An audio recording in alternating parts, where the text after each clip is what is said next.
आप सबों को जय मसीह की। आज की इस आराधना उपासना की सेवा में, जिसमें प्रभु ने हम सबको अवसर दिया कि हम सब लोग आज अपने आप को प्रभु के हाथों में सौंपें, प्रार्थना करें और उसको महिमा दें। आज जब हम उसके वचन को पढ़ते हैं, उसके वचन में से सुनते हैं, हर दिन की तरह प्रभु आज भी हम सबके जीवन से बातचीत करे, हमारी अगुवाई करे। आइए उसके लिए हम लोग सबसे पहले प्रार्थना में जाएंगे। आइए हम प्रार्थना करें। हमारे अनुग्रहकारी दयालु पिता, एक बार फिर से आज की इस सुंदर सुबह के लिए हम आपको हृदय से धन्यवाद देना चाहते हैं।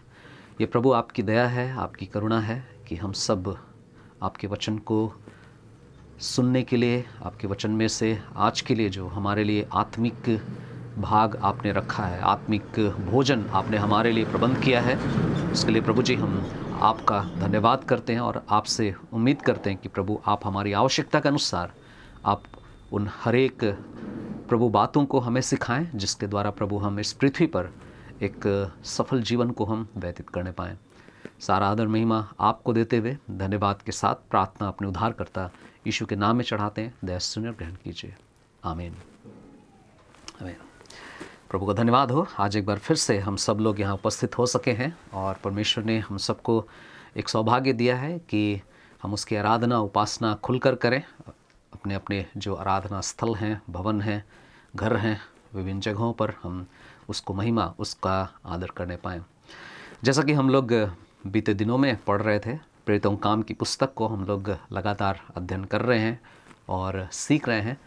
आज हम लोग फिर से एक बार प्रेरितों काम की पुस्तक, जहाँ तक हमने अध्ययन किया है उससे आगे बढ़ेंगे और प्रेरितों काम उसका 9 अध्याय और उसके 32 पद से लेकर के 35 पद तक हम लोग विचार करेंगे। वैसे यहाँ पर जिस विचार को मैं व्यक्त करने जा रहा हूँ, जिस विचार को हम लोग देखने जा रहे हैं, वो पूरे 32 पद से लेकर के 43 पद तक है।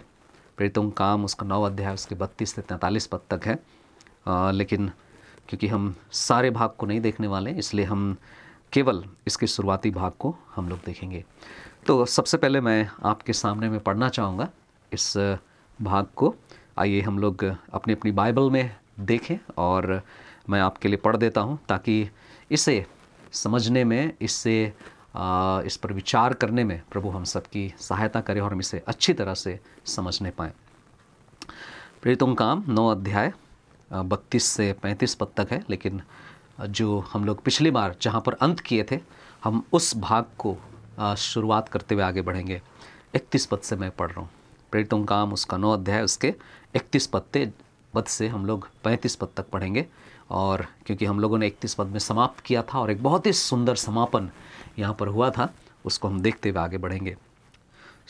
31 पद इस प्रकार से लिखता है, अतः सारे यहूदिया गलील की सामरिया की कलीसिया को शांति मिली और उसकी उन्नति होती गई और वह प्रभु के भय में चलती तथा पवित्र आत्मा के प्रोत्साहन में बढ़ती गई।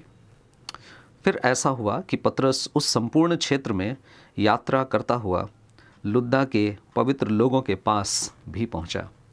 वहाँ उसे लकवे का मारा हुआ एनियास नामक एक व्यक्ति मिला, जो 8 वर्षों से रोग शैया पर पड़ा हुआ था। पतरस ने उससे कहा, एनियास, यीशु मसीह तुझे चंगा करता है, उठ, अपना बिस्तर ठीक कर। वह तुरंत उठ खड़ा हुआ तथा लुद्दा तथा शारोन के सभी रहने वाले उसे देखकर प्रभु की ओर फिरे। ये वो स्थल है जहाँ पर हम देखते हैं कि अचानक से पतरस की एंट्री होती है। अब तक हम लोगों ने जिस जीवन को देख रहे थे, अगर आपको याद होगा, किस प्रकार एक परिवर्तित किया हुआ जीवन कार्य करता है। और हमने शाऊल के जीवन को देखा था, जो प्रभु को जाना, प्रभु यीशु मसीह के द्वारा उसका एनकाउंटर हुआ और प्रभु यीशु मसीह के लिए वो जीवन को जीना आरंभ करता है। और उसके आरंभिक दिनों में किस तरह के कार्य उसने किए, किस तरह के एक्सपीरियंस को उन्होंने पाया, इन बातों को हम पिछले बार देख रहे थे।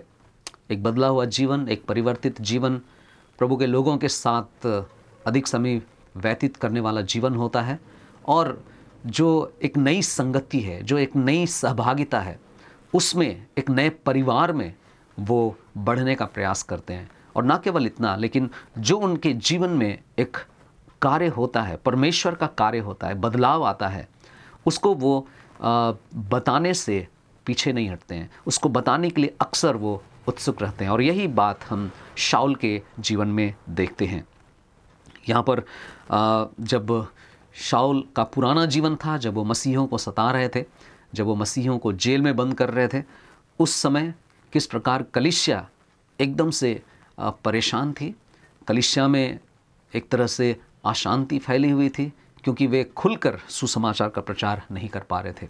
लेकिन जैसे ही इसका जीवन परिवर्तित होता है, प्रभु यीशु मसीह उसके जीवन को बदलता है, परमेश्वर उसको अपने उद्देश्य के लिए चुनता है, हम देखते हैं कि कलीसिया में शांति आती है और कलीसिया हर तरह से आगे बढ़ती है।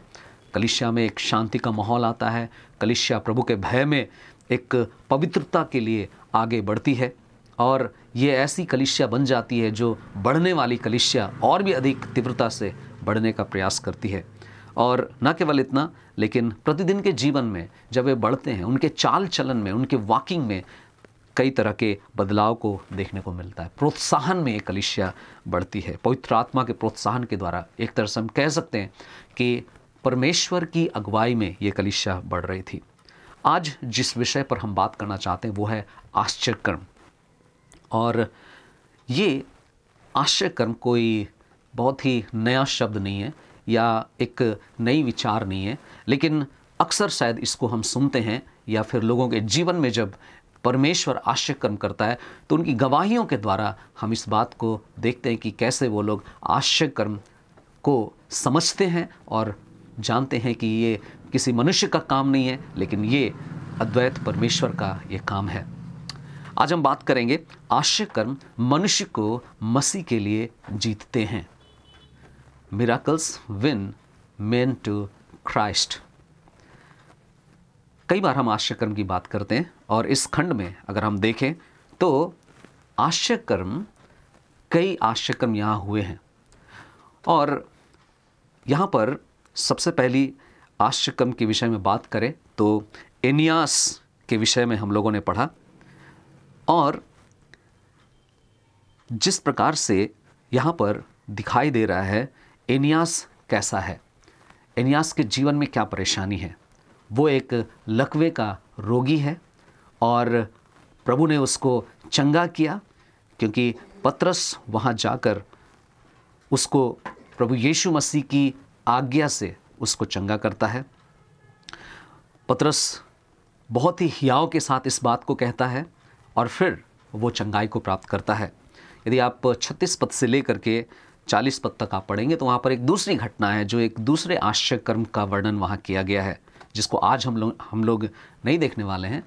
तबीता, जिसका नाम दोरकास भी है, वो एक शिष्या थी जो मर गई थी, और पतरस उसको भी मरे हुओं में से जिलाता है। और जब वो जिलाई जाती है तो वहाँ पर एक दूसरा आश्चर्यकर्म होता है।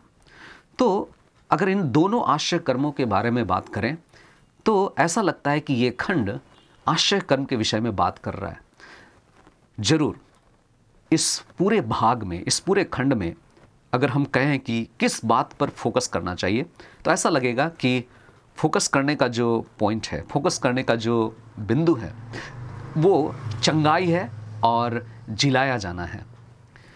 लेकिन अगर आप गौर करेंगे तो यहाँ पर शायद ये केंद्र बिंदु नहीं है, लेकिन इसमें जो सबसे मुख्य बात है, इस चंगाई की और इस जिलाए जाने की जो वास्तविक सच्चाई है, वो ये है कि लोग जो वहाँ पर थे वे प्रभु की ओर फिरते हैं।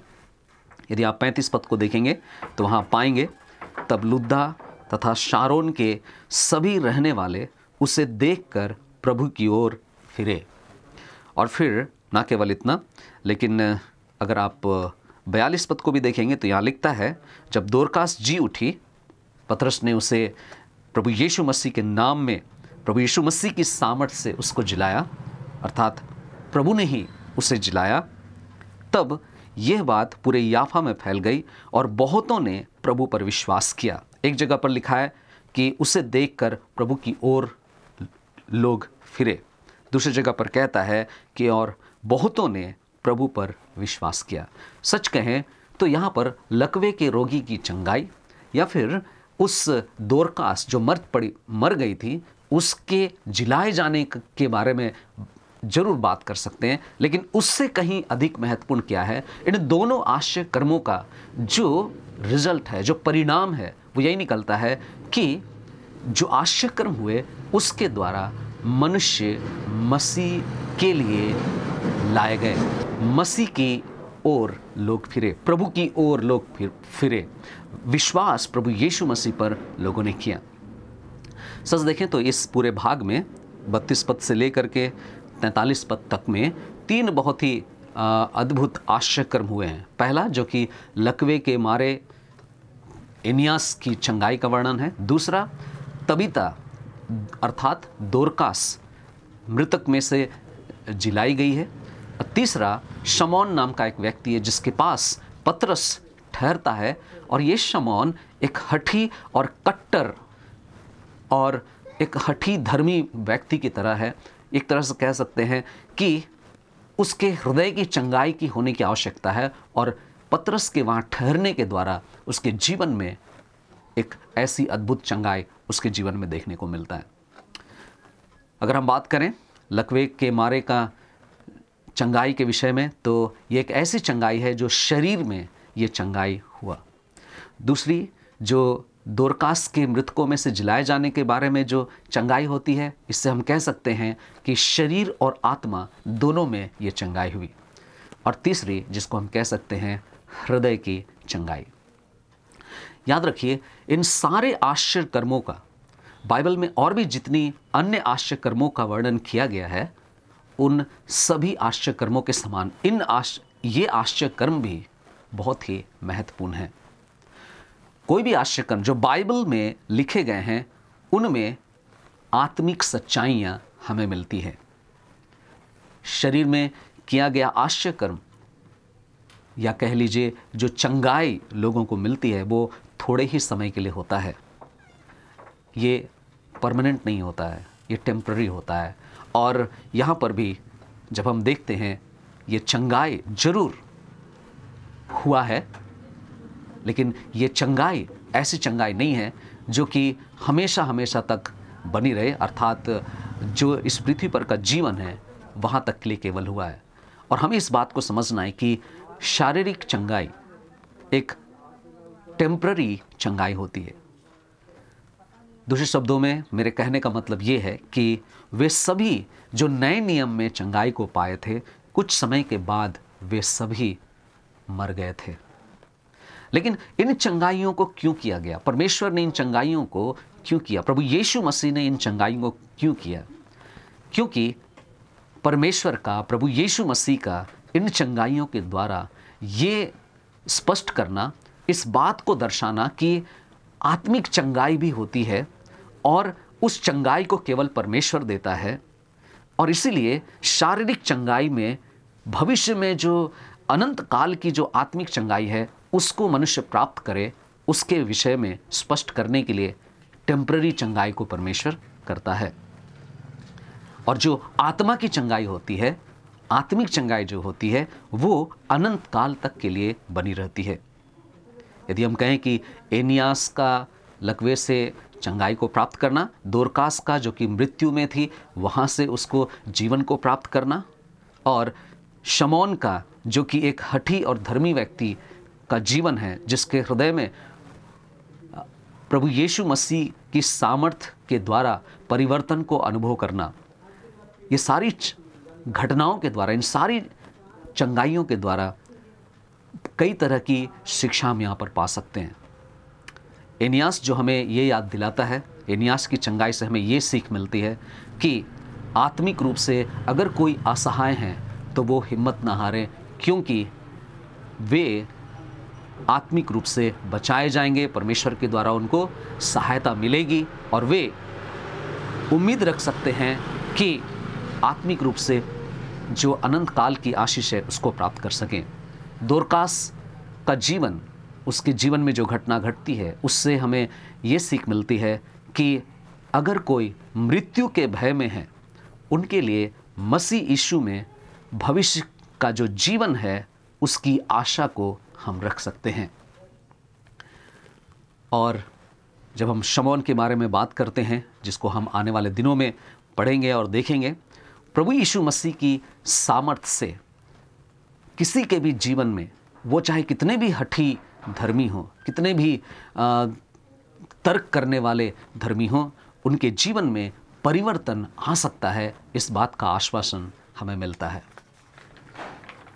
आइए हम एनियास के जीवन के बारे में देखें। एनियास की चंगाई कैसे होती है। 32 पद से लेकर 35 पद के यहाँ जब हम पढ़ते हैं तो यहाँ पर हम पाते हैं कि सबसे पहले उसकी जो कंडीशन है, उसकी जो स्थिति है, वो हमारे सामने में प्रकट होता है। एनियास की स्थिति कैसी है? अगर आप 32 और 33 पद को देखें तो वहाँ पर जिस प्रकार की बात हमारे सामने में प्रकट होता है, हम देखते हैं कि पतरस कहाँ पर गया हुआ है? लुद्दा के पवित्र लोगों के पास पहुँचा है और वहाँ पर एनियास को देखा गया कि वो 8 वर्षों से रोग सैया पर पड़ा हुआ था। उसका जीवन काफ़ी लंबे समय से उन कार्यों को नहीं कर रहा था जो सामान्य रीति से उसे करना चाहिए। वो पूरी तरह से असहाय था। वो परमेश्वर के लिए जो जीवन जीना चाहता था वो जीवन नहीं जी सकता था। वो जीवन नहीं जी पा रहा था जो परमेश्वर ने उसको दिया था। और ये एक ऐसे व्यक्ति के जीवन को हमारे सामने में प्रस्तुत करता है। एनियास का लकवे में पड़ा हुआ जीवन, 8 वर्षों से रोग सैया में पड़ा हुआ जीवन हमें फिर से इस बात को याद दिलाता है कि वो व्यक्ति जिसने अब तक नया जन्म नहीं प्राप्त किया है, उद्धार नहीं प्राप्त किया है, अर्थात वो व्यक्ति एक पापी व्यक्ति है और एक पापी व्यक्ति पाप के कारण लकवाग्रस्त है। वो परमेश्वर की इच्छा को पूरी नहीं कर सकता। परमेश्वर के साथ अपने संबंध, अपना जो रिलेशनशिप है, अपना जो रिश्ता है, उसको बनाए रखने में वो असफल होता है। उसके जीवन में कई तरह की चीज़ें हैं जिसके कारण से वो ग्रसित है, लकवाग्रस्त उस एनियास की तरह। कई बार उसके जीवन में शायद डर से, परेशानी से, निरर्थकता से, उलझनों से शायद वो ग्रसित रहता है, ठीक उस लकवाग्रस्त व्यक्ति की तरह। और वो परमेश्वर के लिए एक सफल जीवन को नहीं जी पा रहा है, पड़ा हुआ है। उसके जीवन में कोई उम्मीद नहीं है।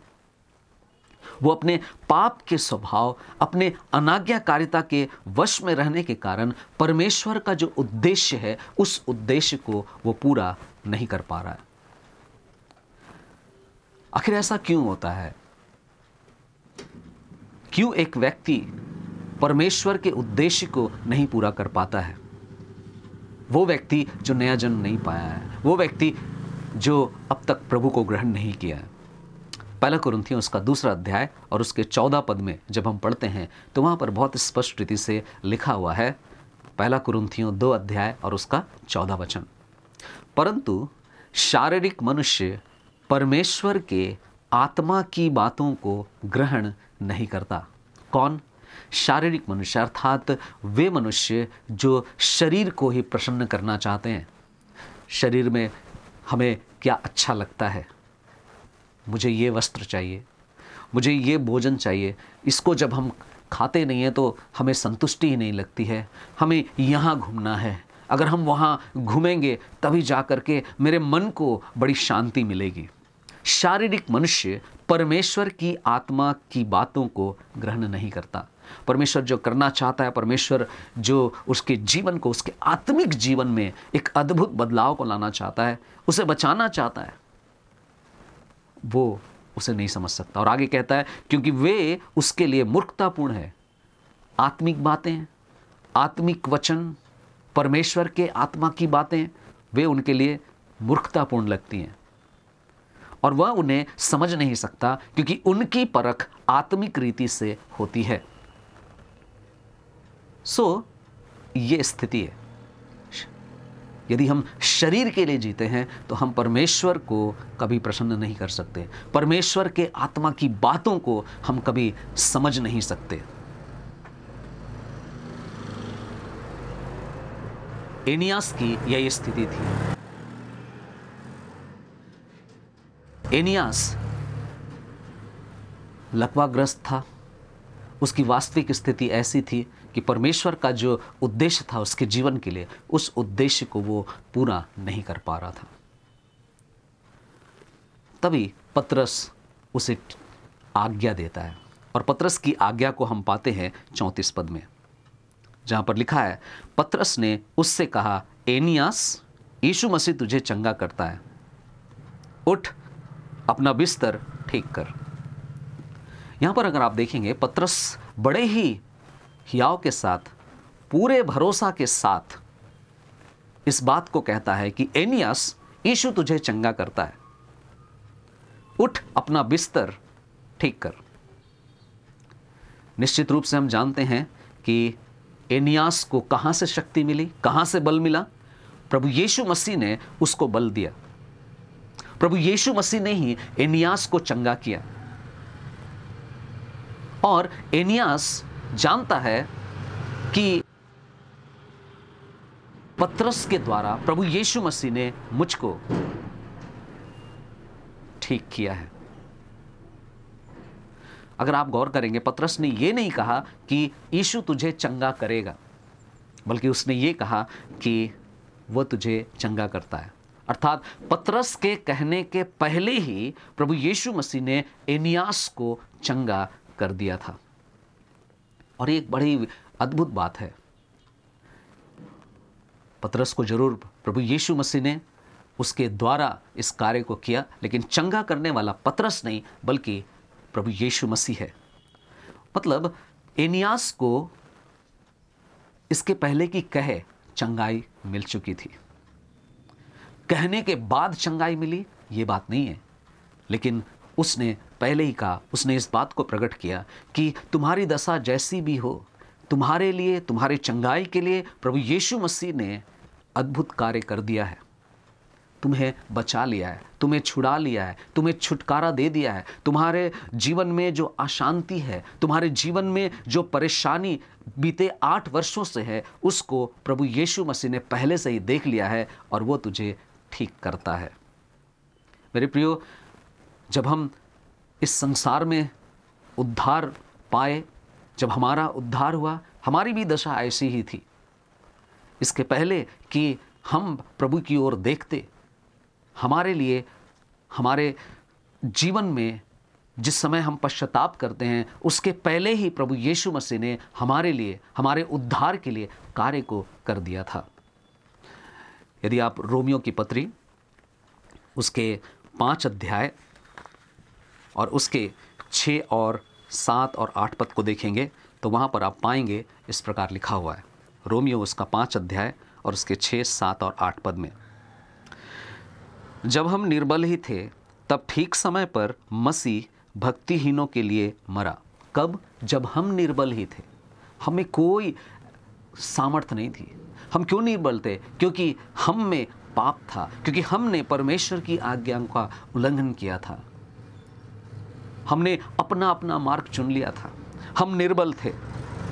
जब हम निर्बल थे, वचन कहता है, जब हम निर्बल ही थे, तब ठीक समय पर मसीह भक्तिहीनों के लिए मरा।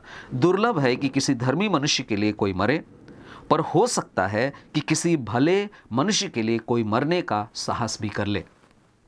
परंतु परमेश्वर अपने प्रेम को हमारे प्रति इस प्रकार प्रदर्शित करता है कि जब हम पापी ही थे, मसीह हमारे लिए मरा।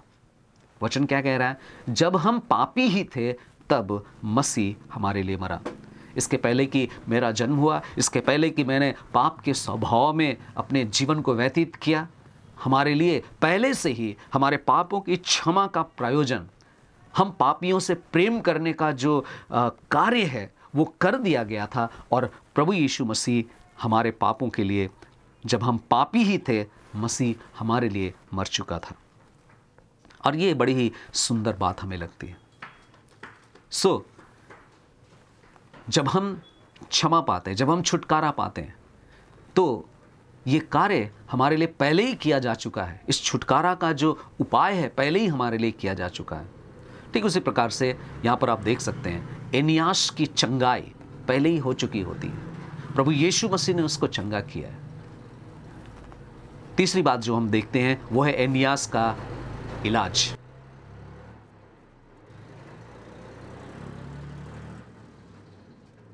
एनियास का इलाज 34 पद में जब हम पढ़ते हैं, 34 पद के अंतिम हिस्से में, वह तुरंत उठ खड़ा हुआ। वह तुरंत उठ खड़ा हुआ। जो चंगाई यीशु ने एनियास को दिया वो बहुत ही सिद्ध चंगाई था। वो चंगाई संपूर्ण था, कंप्लीट चंगाई था, स्थायी और तुरंत हुआ। वह दोबारा से फिर से बीमार नहीं हुआ, वो दोबारा से लकवाग्रस्त नहीं हुआ। बाइबल के सभी चंगाई के बारे में जब हम लोग पढ़ते हैं तो ठीक इसी प्रकार से हम पाते हैं कि वो चंगाई संपूर्ण एवं सिद्ध होते हैं। अगर बात करें क्या आज ऐसी चंगाई होती है? हाँ, बेशक अवश्य होता है। बहुत बार हम लोग सुनते हैं, बहुत सारे ऐसे केसेस हम लोग सुनते हैं जहां पर कई बार डॉक्टर जवाब दे देते हैं, बचना मुश्किल है, ये कुछ ही दिनों के मेहमान हैं और इसका इलाज नहीं हो सकता है, बहुत क्रिटिकल है। ऐसे ऐसे केसेस को हमने सुना है जहां पर प्रभु यीशु मसीह की ओर देखने के बाद कई एक ऐसी चंगाई है जो हुई है। और जब चंगाई होता है तो वहाँ पर डॉक्टरों के पास उसका जवाब नहीं होता है, मेडिकल साइंस में उसका जवाब नहीं होता है। क्यों नहीं होता है? क्योंकि ये चंगाई प्रभु यीशु मसीह ने किया है। सृजनहार परमेश्वर ने जिस व्यक्ति को चाहा है कि उसके द्वारा अपनी गवाही को दे, अपनी महिमा को प्रकट करे, वो चंगाई उस तरीके से वहाँ पर होती है। प्रार्थना के उत्तर में प्रभु यीशु मसीह के सामर्थ्य से कई ऐसी चंगाइयों का वर्णन अवश्य हम लोगों ने सुना होगा। क्या आज के युग में हमें चंगाई के लिए प्रभु से प्रार्थना करना चाहिए, उम्मीद रखनी चाहिए? जरूर करनी चाहिए, क्योंकि कलीसिया को ये सलाह दिया गया है। याकूब अपनी पत्री में बहुत ही स्पष्ट रीति से कहता है, यदि आप देखेंगे याकूब की पत्री उसका 5 अध्याय और उसका 14 और 15 पद में लिखता है, क्या तुम में कोई रोगी है? यदि है तो कलीसिया के प्राचीनों को बुलाए और वे उस पर तेल मलकर प्रभु के नाम से उसके लिए प्रार्थना करें। चंगाई के लिए प्रार्थना अवश्य करना चाहिए। और लिखता है 15 पद में, और विश्वासपूर्ण प्रार्थना के द्वारा रोगी चंगा हो जाएगा और प्रभु उसे उठा खड़ा करेगा। और यदि उसने पाप किए हों तो वे भी क्षमा कर दिए जाएंगे। गौर कीजिए किस प्रकार से हमें प्रार्थना करने, चंगाई को पाने के लिए किस प्रकार से उम्मीद रखनी चाहिए, प्रार्थना करना चाहिए। चर्च के अगुओं को, प्राचीनों को हमें बुलाना चाहिए, प्रार्थना का निवेदन देना चाहिए, स्पष्ट रीति से कहा गया है। हमें निश्चित रूप से प्रार्थना करना चाहिए। क्यों प्रार्थना करना चाहिए? क्योंकि प्रभु यीशु मसीह ने हम सब के लिए आज से 2000 साल पहले जब वो क्रूस पर बलिदान हुआ तो वो हमारे ही पापों के लिए, हमारे ही रोगों के लिए उसने ऐसा किया। यशायाह नबी की पुस्तक में हम पाते हैं, इसके पहले कि प्रभु यीशु मसीह का जन्म हुआ था, वहाँ पर प्रभु यीशु मसीह क्यों क्रूस पर मरेगा उसका कारण बताया गया था। यशायाह उसका 53 अध्याय 4 और 5 पद, निश्चय उसने हमारी पीड़ाओं को आप सह लिया और हमारे दुखों को उठा लिया, फिर भी हमने उसे परमेश्वर का मारा कूटा और दुर्दशा में पड़ा हुआ समझा, परंतु वह हमारे ही अपराधों के कारण बेधा गया,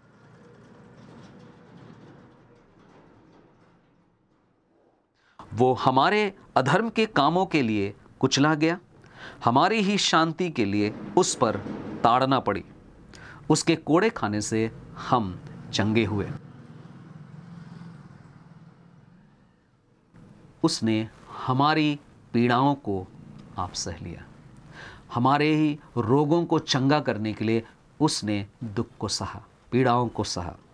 और इस बात का वर्णन बार बार किया जाता है। जब प्रभु यीशु मसीह इस पृथ्वी पर थे, जब वो सेवा कर रहे थे, उन्होंने बहुत ही अद्भुत रीति से उन सेवाओं को किया जो हम लोग यहाँ पर पाते हैं। एक उदाहरण आप देख सकते हैं, मत्ती रचित सुसमाचार उसके 8 अध्याय और उसके 16 और 17 पद में लोग प्रभु यीशु मसीह के पास भी आए और चंगाई को प्राप्त किए थे। मत्ती 8 का 16 और 17 वचन। और जब संध्या हुई तो वे बहुत से दुष्टात्माग्रस्त लोगों को उसके पास लाए और उसने वचन मात्र से ही उन दुष्ट आत्माओं को निकाला और उन सब को चंगा किया जो बीमार थे, जिससे कि जो वचन यशायाह नबी द्वारा कहा गया था वह पूरा हो।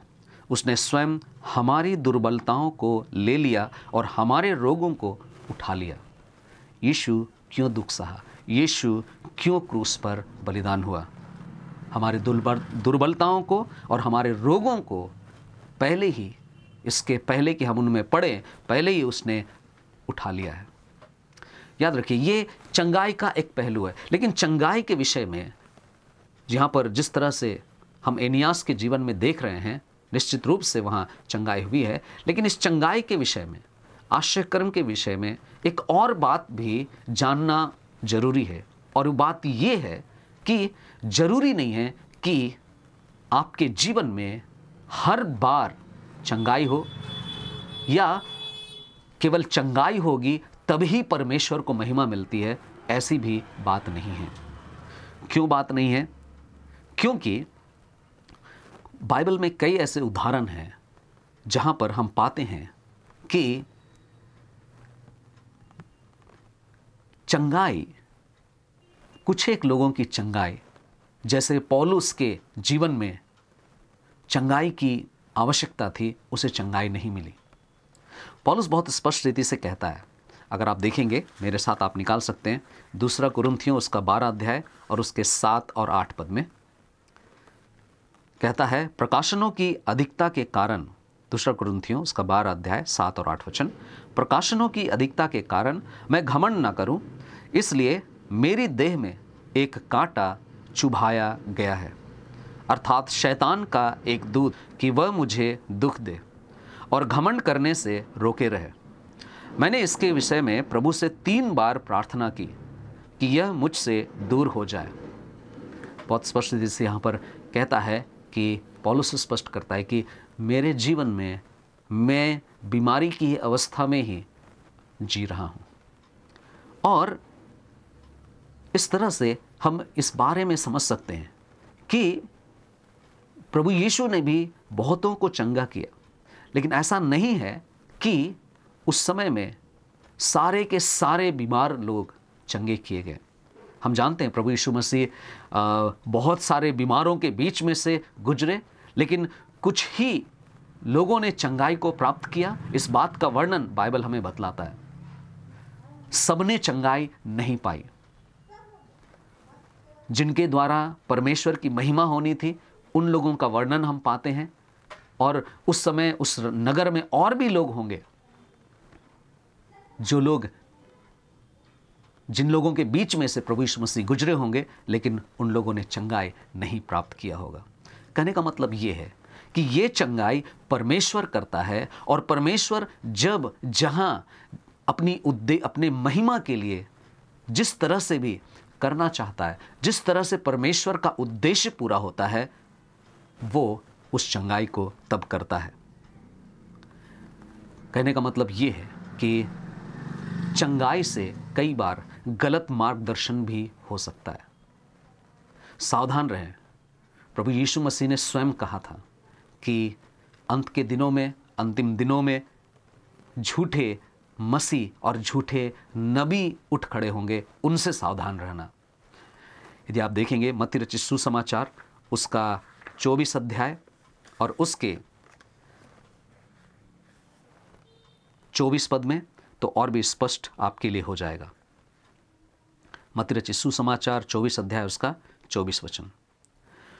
क्योंकि झूठे मसीह और झूठे नबी उठ खड़े होंगे तथा बड़े बड़े चिन्ह और अद्भुत काम दिखाएंगे, यहाँ तक कि यदि संभव हो तो चुने हुओं को भी भरमा दें। गौर कर रहे हैं बात को, क्या कह रहा है? बड़े बड़े चिन्ह और अद्भुत काम दिखाएंगे और यदि संभव हो तो चुने हुओं को भी भरमा देंगे। वचन कहता है बुलाए हुए तो बहुत हैं पर चुने हुए थोड़े हैं। प्रभु को जानने वाले, प्रभु के नाम से जीवन व्यतीत करने वाले, प्रभु के वचन के अनुसार अपने हर दिन को जीने वाले, भक्तिपूर्ण जीवन बिताने वाले चुने हुए लोग थोड़े ही होंगे। लेकिन यहाँ कहता है चुने हुए तक भी भरमाए जा सकते हैं। किनके द्वारा? उन झूठे मसीह और झूठे भविष्यद्वक्ता, झूठे नबी होने का दावा करने वाले लोगों के द्वारा। तो इसे हम कैसे समझें? कहने का मतलब ये है कि हमें सभी चंगाइयों को, सभी आश्चर्य कर्मों को अच्छी तरह से परखना जरूरी है, क्योंकि बहुत सारे ऐसे चंगाई, बहुत सारे ऐसे परिवर्तन हैं, बहुत सारे ऐसे आश्चर्य कर्म हैं जो प्रभु की ओर लाने वाले नहीं होते हैं। यहाँ पर जब हम अंतिम हिस्से में आते हैं तो यहाँ लिखता है, यहाँ हम पाते हैं बहुतों का मन परिवर्तन होता है, बहुतों ने प्रभु यीशु मसीह की ओर देखते हैं। अगर आप देखेंगे 35 पद में, प्रेरितों का काम उसका 9 अध्याय और उसका 35 पद, जब एनियास को चंगाई मिली तो वहाँ लिखता है तब लूदा तथा शारोन के सभी रहने वाले उसे देखकर प्रभु की ओर फिरे। क्या विशेष बात है? सभी प्रभु की ओर फिरे। कब? एनियास की चंगाई को देखकर। एनियास के जीवन में जो चंगाई हुआ, उस चंगाई को देखकर, मतलब एनियास के जीवन में जो चंगाई हुआ वो सुसमाचार के प्रचार के प्रभाव को लाया। उसे देखा, एनियास को देखकर लोग प्रभु की ओर फिरे, पतरस की ओर नहीं। आज के युग में यदि देखें तो कई बार जो चंगाई करते हैं उनकी बड़ी वाहवाही होती है, उनके पीछे जाने के लिए लोग भीड़ के भीड़ चले जाते हैं, लेकिन प्रभु की ओर कितने लोग फिरते हैं, ये एक बहुत बड़ा सवाल है। कितने लोगों ने प्रभु को जाना, कितने लोगों ने प्रभु पर विश्वास किया? अगर गौर करें तो यहाँ पर सबने, यहाँ लिखता है जिन्होंने देखा, जिन्होंने उसके पहले की दशा को देखे थे और अब जो देख रहे हैं, ये परिवर्तन, ये चंगाई का परिणाम जो निकला, लोगों ने जो देखा। गौर कीजिए, यहां जो लोग हैं वे अविश्वासी लोग हैं। अविश्वासियों ने इस मनुष्य को देखकर जान लिए कि यह अब असहाय नहीं है। जब यहां कहता है कि सभी रहने वाले उसे देखकर प्रभु की ओर फिरे, तो जो फिर रहे हैं वे लोग फिरे हुए लोग नहीं हैं, मतलब विश्वासी लोग नहीं हैं। ये लोग अविश्वासी लोग हैं, ये लोग अब तक प्रभु की ओर नहीं फिरे थे। सो आश्चर्यकर्म, चंगाई प्रभु की ओर फिरने का कारण बना। और ये आज एक बड़ी नीड है। आज की कलीसिया में, आज की मिनिस्ट्री में, आज की सेवकाई में हमें समझना बहुत जरूरी है। अगर कोई चंगाई प्रभु की ओर फिरने का कारण नहीं बनता है तो फिर एक बहुत बड़ा संदेह है, एक बहुत बड़ा सवाल है, क्या वो चंगाई प्रभु की ओर से किया गया था? क्योंकि प्रभु जो चंगाई करता है वो चाहता है कि उसके द्वारा लोग प्रभु की ओर लाए जाएं। आपने भी जरूर देखा होगा, हमने भी बहुत सारे चंगाइयों को देखा है। जब चंगाइयाँ होती है अच्छा लगता है, हम कहते हैं वाओ, इतना महान काम, इतना अद्भुत काम हो गया।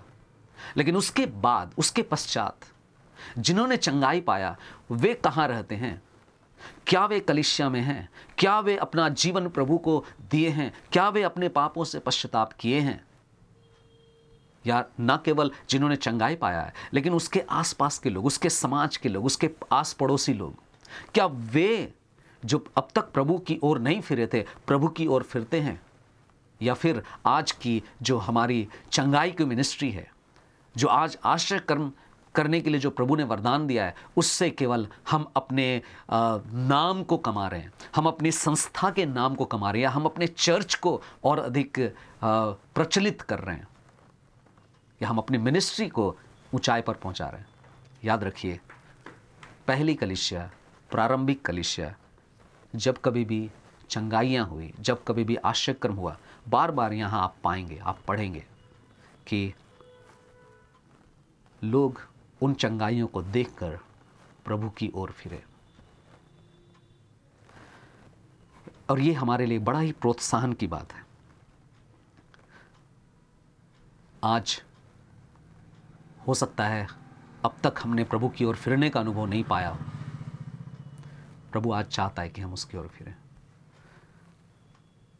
जो लोग चंगाई पाए हैं, शायद उन्हें प्रभु चाहता है कि वे प्रभु की ओर फिरें, प्रभु को जानें।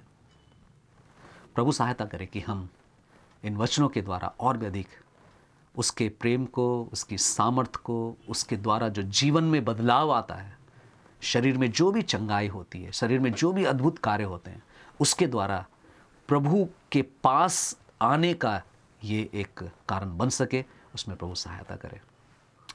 आइए हम इस वचन के लिए धन्यवाद देंगे, प्रभु सहायता मांगेंगे, ताकि हमारा जीवन भी लगातार प्रभु की ओर चलने वाला, प्रभु की भय में बढ़ने वाला जीवन बनने पाए। हमारे अनुग्रहकारी दयालु पिता, एक बार फिर से हम आपके चरणों के पास आते हैं इन वचनों के लिए, इन शब्दों के लिए, उन विचारों के लिए जो आज आपने हम सबको सुनने का अवसर दिया। धन्यवाद देते हैं प्रभु। हमारी सहायता करें कि हम प्रतिदिन के जीवन में आपकी ओर फिरते हुए आगे बढ़ सकें, आपके वचन की ओर अपने ध्यान लगाते हुए आगे बढ़ सकें, और हमारे जीवन में जो भी अद्भुत कार्य करते हैं उसके द्वारा केवल एक दिन नहीं, जब हमने अपने पापों से पश्चाताप करके उद्धार को प्राप्त किया, लेकिन लगातार प्रभु हम अपने जीवन में हर एक दिन जहाँ कहीं भी हमें फिरने की ज़रूरत है, आपकी ओर फिरने की ज़रूरत है, हम उसमें आगे बढ़ सकें। अपने वचन की रक्षा करें, इसको फलवंत करें। इसके द्वारा जितने भी लोग इस वचन को सुनते हैं, जितने भी लोग सुने हैं आज, हर एक को प्रभु आप आशीष दें, हर एक को प्रभु आप और भी अधिक गंभीरता के आत्मा में जीवन बिताने के लिए आप सहायता कीजिए। और इस आश्चर्य कर्म के द्वारा जिस तरह से मसीह के लिए लोग जीते जाते हैं, इस बात को समझने में हमें और भी अधिक मदद करें। प्रभु आपके अनुग्रह से, आपकी दया से हम और भी अधिक संभाले जाएं। सारी आदर और महिमा आपको देना चाहते हैं। बड़े धन्यवाद के साथ प्रार्थना अपने उद्धारकर्ता यीशु के पवित्र नाम में अर्पण करते हैं। दया से सुनिए और ग्रहण कीजिए। आमीन।